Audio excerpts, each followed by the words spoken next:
Thank you, Janet, so much for joining me today. I am so excited to be here, Dana. Talk to a fellow organizer. At least that's how I feel. Yes, we're just going to go all in on the organization. So listen, guys, I met Janet years ago on social media. I was really thinking back, when did we meet? And I have no clue. I know it was 4 or 5 years ago, at least. And I just remember I used to wake up and tell me if this is triggering something for you. But I used to wake up, you would do these like 2 to 5 minute videos on social media. And I would wake up and literally would roll over and flip. I'm like, oh, Janet's going to be on. And sometimes I'd catch you live and sometimes I wouldn't. But I remember that was like the introduction that I had to you. I believe that must have been when Periscope was still active and still going strong. Yeah, that's how that. Yeah, now that you said that, yeah, that's that. What it Just a was. minute. Yeah. And you used to Ooh. just show different things you were doing, I think, in your Mm-hmm. home, and just Yep. how you used to organize it. And it was Mm-hmm. really a nice little tidbit and would get you triggered on, ooh, I need to organize my whatever it is, you know. And So, that's how usually it is, even with fellow organizers. You see something somebody else doing, like, oh yeah, I could use it in my own. yeah. Is that's Yeah, how that is? Yes, yes. I exactly. understand. Understand. Yes. Well, will you tell our listeners a little bit about yourself and how you got started into your business? So, I have a degree in fashion merchandising, but then I kind of transitioned into customer service. And I worked for a firm that lost the contract. We provided transportation for senior citizens. So I saw an article, and there was a Mhm. woman. She was going into the businesses, teaching them how to be more organized. And I was thinking, that's what people are always saying about me. Mhm. So after the layoff, I started the business part time, and then a year in, I decided, you know what, I want to do this full time. So that's really how I got started. Started with a Wow. layoff, An article, a layoff and an article. in an article, and I had no clue that what we do really existed as a profession. But then, you find out about the National Association of Professional Organizers. Then I found out there was a local group getting started. I Yeah. was like, wow, there's more than one of me out here. So that, it was like, it was exciting. I mean, because that Mhm. was back in like the early 90s. So all of that Mhm. was really exciting. Wow, I love to hear the stories of how people get started in their business, because it does vary so drastically between person to person to person. So guys, it's a transition. She went from layoff that's the title right there. Layoff article to owning my own business, you know? Definitely. So when you first started your business, what did it look like? It was a fax machine. I think of a fax machine, the phone line, and that was it. I didn't That have a was it. computer. That was it. That was it. I don't know why I thought I needed a fax machine, but I definitely had my own phone line, and I was still living at home Mhm. because my goal was to really move out. But once I got the layoff, I had a conversation with my mother. She's like, "Look, fine, you can Mhm. stay." We turned an extra bedroom into my office. So yeah, it was just getting an extra phone line installed, having that fax machine. I didn't even start with a computer. Wow. My goodness, I don't even know. I mean, I eventually transitioned into social media, but all of that Mhm. was like, but yeah, that's really That was how I later. got started. And then, I started making sure that I got, the EIN number, the business Mhm. registration, then the business banking account, and all of that other stuff. It was just like a slow progression into what Into people it. see today. Well, how did you get customers? Like, well, tell me, what did your customer base look like, and how you went about getting your first customers? Because you said you don't have a computer. This day and age, you're like, no computer. How you getting your people? But talk to us about So that. it was a lot of word of mouth, and it was a Hmm. lot of passing out flyers. We all Oh, remember, back in well, Flyer Day, yeah, and when yeah. fly, you just kind of go. But yeah, really, it was a lot of people just learning about me. And then what I started to do is found like community groups and organizations that would have workshops on Mhm. Saturdays. And I figured, okay, they're targeting the people who need to be my clients, so therefore I started speaking, just to let people know this is who I am, this is what I do, because that would give them at least an introduction and a more sense Mhm. of who I am before they allowed me into their home. So really, that's really kind of how it launched the business, but also launched me going out and speaking as well. I love that. And the idea of just finding the community organizations that were having events or workshops that you could participate in. Now, did you become like members of their groups, or did you just see that they were meeting and just reached out to ask to speak? Well, this one particular group would, first of all, they had a catalog, and that Mhm. catalog would get mailed at the time to Oh, over wow. 200,000 homes. Woo. And also, I knew the demographics of those Mhm. homes, like the income levels, Right. education levels. So that was more in line with my target market. So I knew that. And then once it was basically just filling out probably a one-page form back then of this is what I do. This is, this is the topic I want to talk on. This is how Mhm. long. They scheduled me in. And then that's how, people began to either come to the workshop and hire me, or they actually got to see me in the catalog and say, okay, can you come to my home? Because this is Mhm. what kind of help I need. So that's really, yeah, like how it got started. And then, of course, that led to other things. People like, well, you did a workshop over there. Can you do one for us? And so it just kind Mhm. of gradually grew. Oh, I love that, because I mean, it's about taking those small steps and allowing Hmm. those small steps to continue to grow and grow and grow. And so I love the idea that you just filled out a form and said, "Hey, I would like to speak." And then now you're on this huge platform. As you said, 200,000 people that Yeah, it this is. was two. Yeah, it was Wow. distributed to 200,000 people. So I said, okay, that's a lot of people who will Mhm. see me. But also, what I tell people is don't despise small beginnings, because being in that catalog led to me being on HGTV. Yeah, because I wanted to Because talk about that, because I'm like, you've been on some pretty big, no well-known TV shows. And I want to talk about your celebrity client. You don't have to give details that you're not allowed to give, but just talking about how that came about in your journey. so HGTV was looking. They already had the celebrity they wanted to work with, who Mm-hmm. happened to be Denise Saunders at the time. But Mm-hmm. they didn't have an organizer tied to the project. Oh, okay. And they were also looking for organizers at the time for the series of they were mission organization. So Mm-hmm. they contacted me. So I did two segments for them. So that's how they reached out to me for Wow. that. So the celebrity client came about. It's the small beginnings. A lot of the group organizations, they always have charity, functions, and they're always looking for people to donate things. So I Mm-hmm. decided, you know what, this is another opportunity for me to get in front of some more people, because Yeah. it was a good organization, and it was a hospitality industry organization. Mm-hmm. So one of their clients won. And at the time, I knew this client. She's a huge celebrity radio personality. She Mm-hmm. is also a celebrity coach, as you would say. And so she won. And what was so interesting, she won. We were excited. Then she's like, Janet, she's like, I lost. I can't find the certificate. I said, and I said, you do not need the The paper. certificate. You don't need the paper.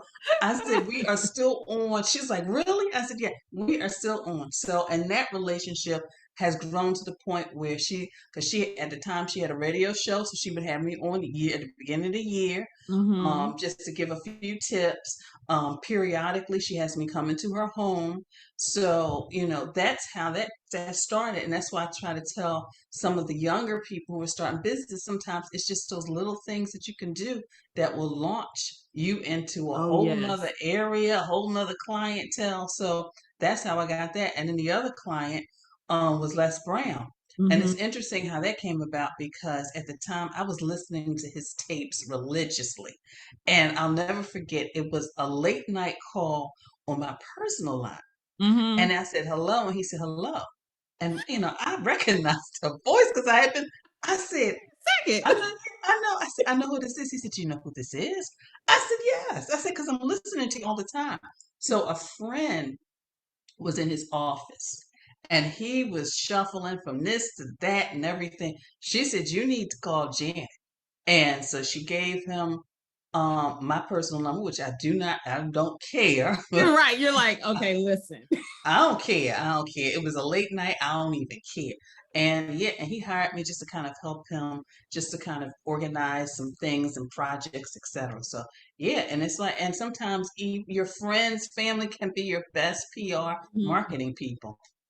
Yes, and I was about to say this is a lesson learned right here that is all about the word of mouth. You never know who you're going to meet that knows somebody else that knows somebody else, right? And And just that think is of how those little relationships help to get you the various things that you achieved. That is yeah. awesome. Yeah, That is because I got awesome. one. Yeah, because I got one of my first big clients because of a friend. Mm-hmm. Because she knew of this organization. She knew the person who founded the organization what needed some organizing. So I Mm-hmm. came in and organized him. The next thing I knew, he was happy. So he sent me to another department within the organization. And Wow. then it got to the point that even after he left, they would still continue to call me. So You were like you in. said, yeah, I was in, and it was like just and what I did at that time, Dana, was I was offering for every um, client that I received that did like Mm. at least 5 hours, I would give you 1 free hour. That particular friend got 5 hours because she was just referring Wow. people She's just like, left hey, and I need my home together. So I'm just gonna yeah, send you to yeah. a whole bunch of people. Yeah, so she just like, oh yeah, I got this person, this person, this person, and they were all good paying clients. So she wound up with Mm-hmm. like at least 5 hours of organizing for real. But Wow. it But didn't hey, matter that's because, smart. but that was smart, yeah. Yeah. Yeah, that was really smart. It's a win-win for both of you, really. A win-win It for both of was. you. So at what point did you shift from doing the speaking and the in space organizing to the podcast? When did that come about? So it's interesting. That came about, I was in church on a Sunday, and one of the women who just recently is 90 years, she turned 90 years old, 90 years young, Mm. wrote her first book at 78. She came up to me, and at the time she was hosting a podcast. She said, you need a podcast because everybody needs to know what you have to say. And I was like, really? So I was like, okay. I valued her input, and I stepped out there. I did it afraid, and I did not even realize where that was going to take me. Mm-hmm. To the point where now I can see myself continuing to do that until whenever. But I Right. really love it. But that's how it was. She just came to me after church. She said, "You need to do a podcast." That is amazing. And it's interesting because I remember when I first started listening to your podcast, and for everybody who does not know, is Got Clutter, Get Organized. And so you used to be on what platform? Radio, I used to be on Blog Talk Radio because that Blog was the Talk Radio. platform. Yeah, that was a black platform she was on. But then I Mm-hmm. realized I outgrew Blog Talk Radio, so now I'm on another Mm-hmm. platform, which is Anchor. Mm-hmm. And sometimes you just have to know when it's your time to move and shift. Mm-hmm. I love that. Um, Fluid. Be yeah, fluid. Yeah. Yeah. Yeah. I was really intrigued, and you're actually the person who kind of encouraged me without even knowing it to get into podcasting, because yeah. I listened, I was like, she's not, it wasn't a whole bunch of extra production. You were just providing value. And it was like, oh, well, yeah, I can provide value too, like just thinking I have something to say. And hmm so you didn't know that, but that is No, true. I didn't. No, and I think Yeah. we all have value. You just got to figure out what your value is and Mm-hmm. how you want to provide it with your listeners. Yes. I give them my own little spin on stuff. I like giving them crazy statistics and stuff just to kind of let them know Mm-hmm. in general how the world is, and Right. bring on interesting guests like yourself, because I don't feel like I know all the answers, and that's why Mm-hmm. I love talking to all the guests because I Right. learn Yeah. something every time. It's like, oh, really? Wait a minute, That's let me my take favorite that part look. of it too. Yeah. Yeah. Just being able to meet new people, see how Mm-hmm. people are doing things differently, and just being able to connect on a different level. I love. Mm-hmm. I Mm-hmm. really do love that. Okay, so we've got the podcast. I assume we at some point we got a computer. Yeah. We've been on HGTV. We've got these celebrity clients. Are you still doing the same type of organizing and the same type of work that you started with, or did that shift along the way? I think there was a shift. I'm not sure. Of course, the pandemic brought a real shift, Mm-hmm. because when I started doing speaking, it was like you get in front of people and you speak. Then about 2015, I did like a webinar, which was the first time. It's like, what is this thing? And I wasn't sure about it, but because of the pandemic, that has just, grown, Mm-hmm. and I really love doing it. Right. So that's one of the things that I'm doing differently, and I really enjoy doing it because then that exposes you to a huge audience, uh, Mm-hmm. and specifically sometimes when you do those international ones, and I really like that because just meeting those people, Right. knowing that they're up, it may be 8 o'clock our time and it's 1 a.m. their time, but Mm-hmm. they're just Yeah. like, I'm like, wow, that's inspiring me right there. So Right. doing that, also doing virtual organizing. And I didn't really think I would be able to do that. But I realized as long as I can see the space Right. and I have somebody who's willing to like, okay, this is what you need to do, then so that's something else. It's doing the whole virtual organizing. So I think Mm-hmm. the doing things virtually is really things that I'm doing that have changed. I don't Mm-hmm. go into homes as much as I used to. And that's just because I think I've been doing it for a while. Right.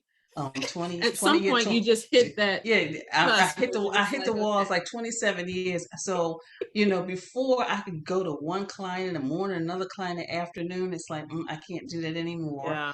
Yeah. Um, and then also I found as a business person is I really like to work with people who are willing to allow me to really kind of take control of the project. Mm. You're hiring me to organize. And I Mm-hmm. understand, I get input, from Mm-hmm. clients. Oh, Janet, I'm not sure about this. I'm not sure about that. I Right. understand that. But then when you want to get your hands in it and I'm trying to organize, okay, so why did you really hire me? I love clients who just put me in a room in a space and they're off either, doing their work day, doing their workout, going to the store, going to the doctor, whatever, and then they come back and I can kind of give them a reveal. It's like, okay, this is and they're happy.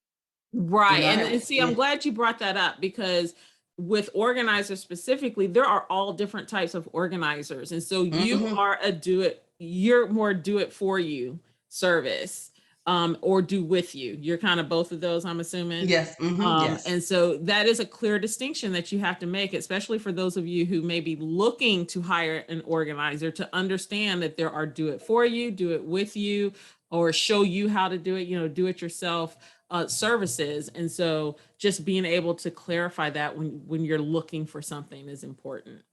Yeah, and I agree that is important Mm-hmm. because there are some clients who I can just share with them what they need to do, Mm-hmm. and in a couple of weeks they'll come back. Okay, Jan, I did this, this, and this, and what's Right. next? So Right. I already know. But then there are other clients who's like, okay, Janet, this is the room. I can't stand it anymore. Mm-hmm. Help. I'm like, Like I okay, can't fine. even see Yeah. anything in this room. Yeah. Yeah, yeah, and I really love it because then I see it. I work with Mm-hmm. actually one time my best friend hired me, and she said you kept just saying the vision and this, that, and the other. Right. I couldn't see a And they're like, thing. I'm not seeing it. Where's the vision? She's like I couldn't see it, but she was willing. She purchased supplies. Mm-hmm. Actually, she worked the entire day while I worked in the room, and she Mm-hmm. was like, wow. Yeah. Because they're amazed that you're able to break through. Like for them, walking into a room and being overwhelmed by the space, there is just stoppage. Whereas you and I can go into a room and we see the vision and we have already mentally broken it down into segments and into Mm-hmm. pieces.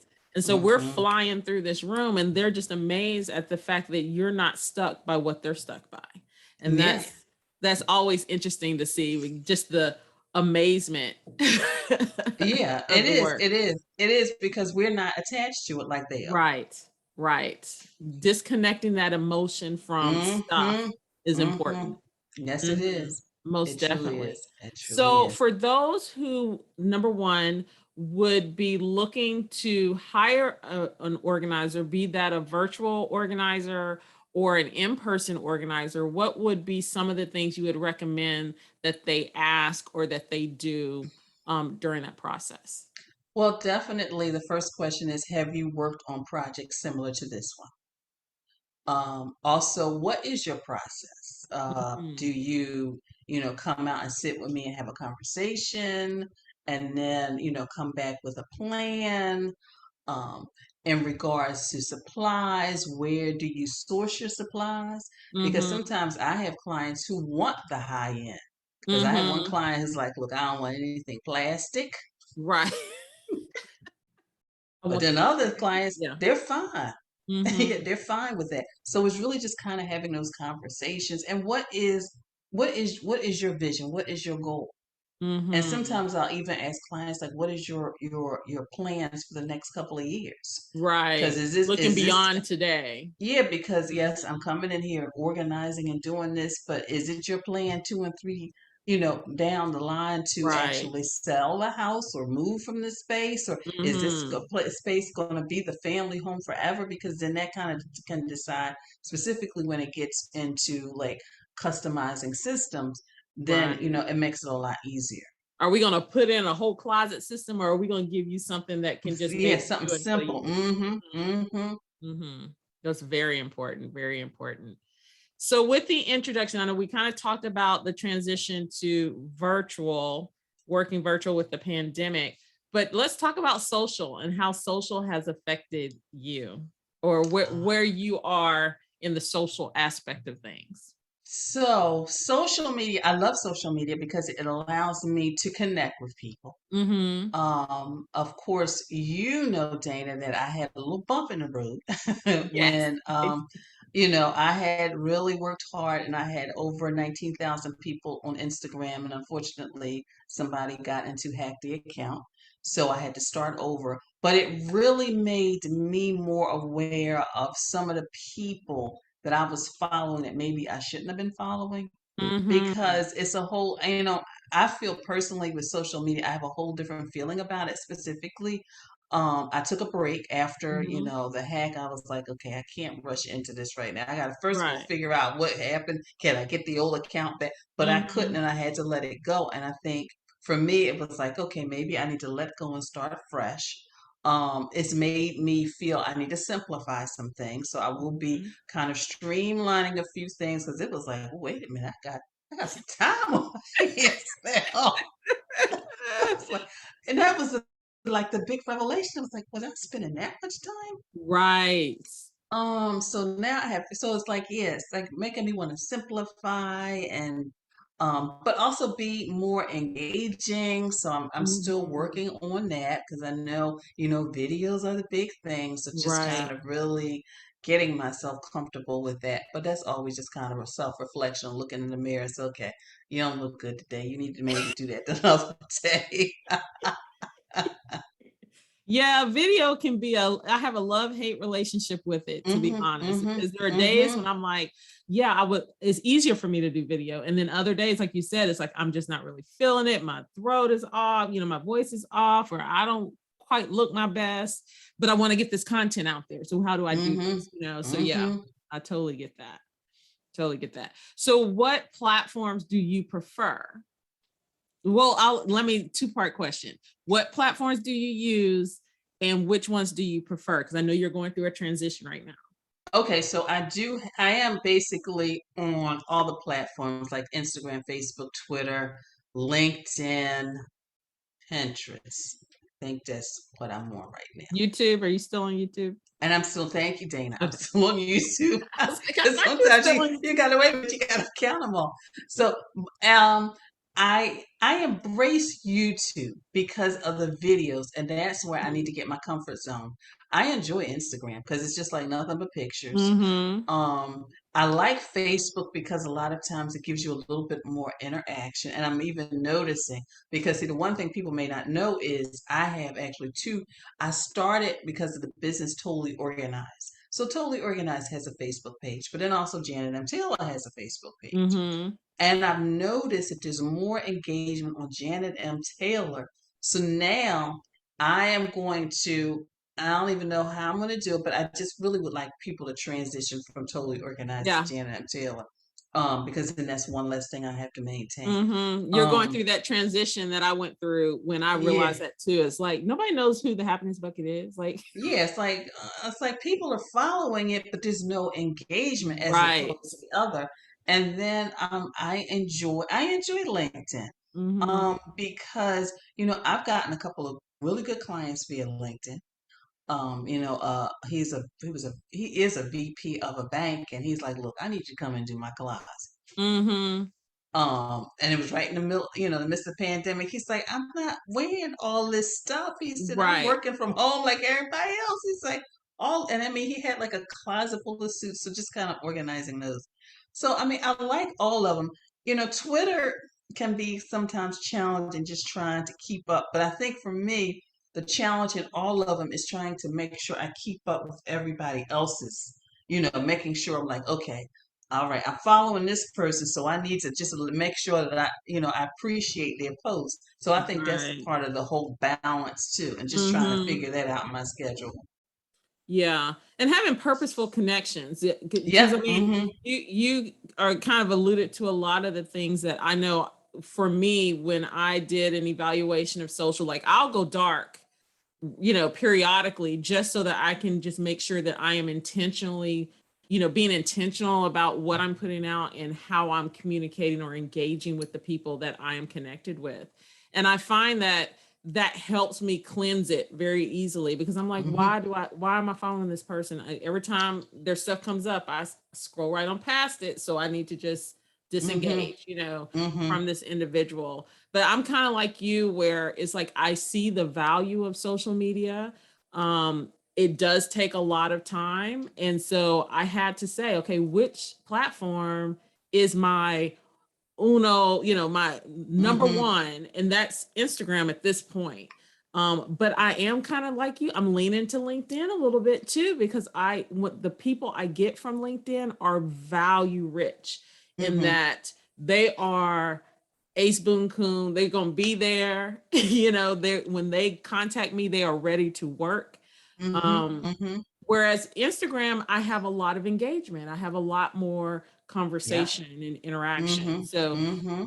Facebook is a love hate, right? Because I had a group, I closed it. And I know you have a group, so I want to talk about that a little bit to let people know about that. But it just seemed too like loud. Does that make sense? Like there's just so much coming at you from so many different directions on Facebook Hmm. that Hmm. I Hmm. just, although I have a page, it's like I just kind of post some of the same stuff to that one just periodically. But yeah, my engagement's more on Instagram and LinkedIn. So for Hmm. you, do you find that noise issue with Facebook versus Um, Instagram? Well, before I used to see it on Instagram. Like you said, you go through and you're like, why am I even following this Mm-hmm. person? What made me think? And, I now really am very careful of who I follow now on Instagram. Mm-hmm. Like you said, because of that noise, and on Facebook, my business page, um, there's a lot of community and also conversation, but you have to kind of be careful of like, okay, who am I following? So yeah, Mm-hmm. and I mean, and then sometimes it's like, you know what, I need to just take just a Right. moment, like you said, just to step back and see, okay, what's going on? Am I providing something Mm-hmm. of value? Yeah. Or am I just being different? I mean, and that's what I really had to realize about the whole. I have the Facebook group. It was like I felt like, do I need to just like close this thing? Because I was up and down. Yes, I'll do it. Oh, I haven't been active. Oh, what's going on? And Mm-hmm. then people started giving me feedback that was like, okay, so it is impacting some people. Because Right. I think sometimes with social media, you look at all those numbers of followers and thinking, okay, I'm not impacting anybody. But then you Mm-hmm. get something from somebody and it's like, wow, Like I this am. huge impact. Yeah, it's like, Yeah. wow, really? Yeah, Wow. I was going through that same thing, and I was at a store locally, and this woman just stopped me. She said, "I know who you are." And I was like, I don't know who this woman is. And she said, you're the happiness bucket. And she like started talking about, she follows me, and I didn't know who she was, but I was like, okay, so I am impacting people. You know, I don't necessarily get the same number of likes or have the huge number of followers that everybody else does, but that doesn't mean it's not impacting somebody. And so that was really valuable. So I love that you're getting that feedback within your group and on your Facebook page to be able to kind of know that, yes, I am impacting people and it does make a difference what Yeah. I'm sharing with the world. Yeah, I'm like sometimes amazed, and it always comes at the right moment for me. It's like, am I really making a difference? I And then say that's somebody will God post it, talking to you, be like, and it's girl, like, ooh, I was like, wow, ooh, okay. yeah, yeah.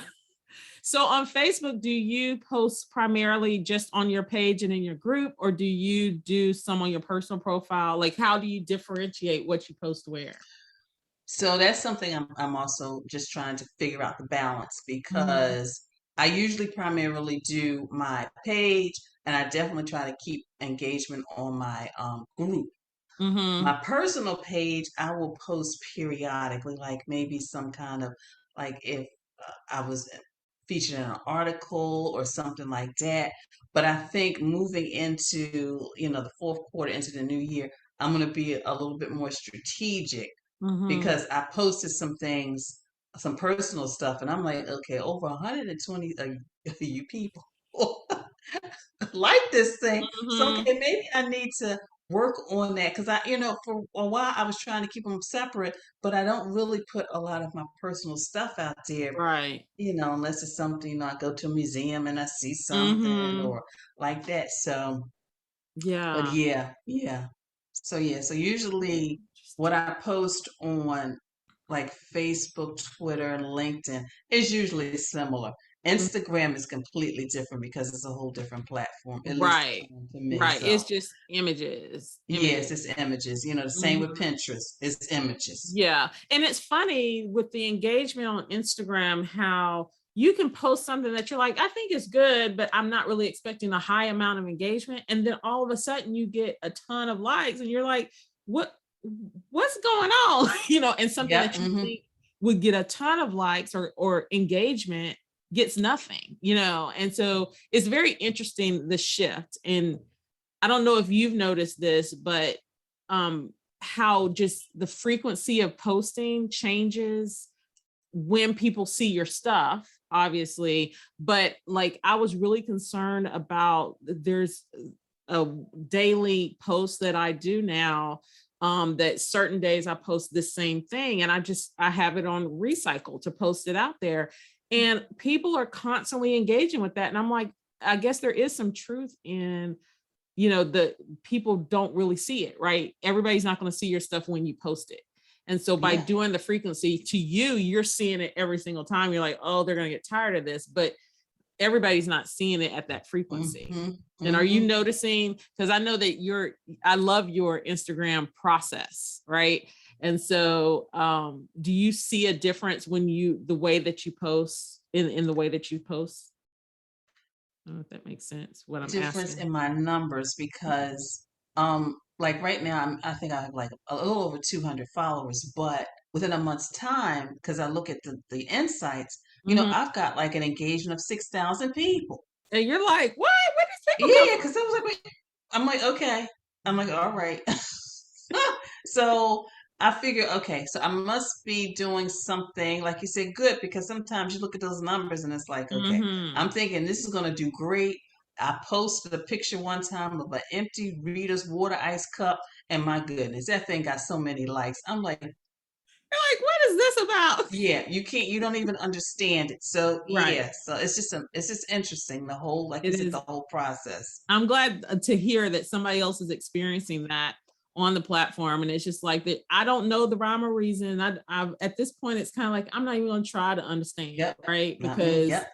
you post something and it, like you said, 6,000 likes, and you're like, well, that wasn't even that big a deal. I liked it and I posted it, Mm-hmm, mm-hmm. out there. So, tell me about the projects, any projects you have going on or any major things that you would like to share with the listeners today?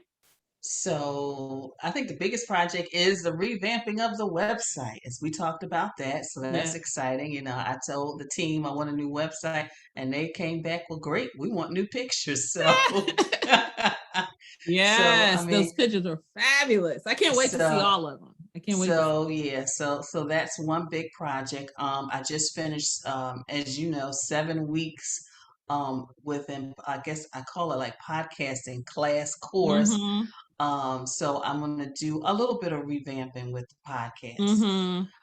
Yeah. just to improve it, give the listeners what they want, kind of Right. hear from the listeners, things like that. So I think those are my two major projects, and I also want to actually create an online course, but that's more or less for the new year, Mm-hmm. just to help people be more organized when it comes to Right. their time and their life. Mm-hmm. Love it. Love it. Yeah, that because you shared the organization with me, and that class is fabulous. And it just gives you so when you take a class, and listeners, listen to this. When you take a class, soak it up, like really plan to put it into action. Don't take so much training and so many classes that you are just taking it for the sake of taking it, right? But be able to really put it into action. And I love the pace and the way that they offer the things that they offer, because it really makes you think, and you begin to just say, okay, let me sit down and really process what I need to be doing next. So I Yeah, love and it. you have to with that, especially with the information they were giving out. You need Mm-hmm. a moment where you listen and take the class, and then you need another moment where you just kind of sit and process all that Yes. information, and then just really kind of implement. Because, like you said, Mhm. there's no sense in taking that class if you're not going to If any you're not class if you're gonna, not going to implement. yes, yes, yes, and yes. So is there can you tell everybody how they can get in touch with you, how they can find your podcast and all the things? The best way to get in touch with me is via my website, which is janetmtaylor.com. It's Jan as in Nancy, E-T as in Tom, M as in Marie, T as in Taylor, AYLOR, janetmtaylor.com, where you can find out about my podcast, you can read my blog, you can get on my mailing list, and then you can just find out about all the other things that are going on at Janet M. Taylor. Fabulous. And her podcast is Got Clutter, Get Organized. So definitely check that out on your favorite platform, your podcasting platform. Check her out there. Thank you so much, Janet, for being here with me today. I really enjoyed the conversation as always. It has been a pleasure, and thank you for having me. Of course.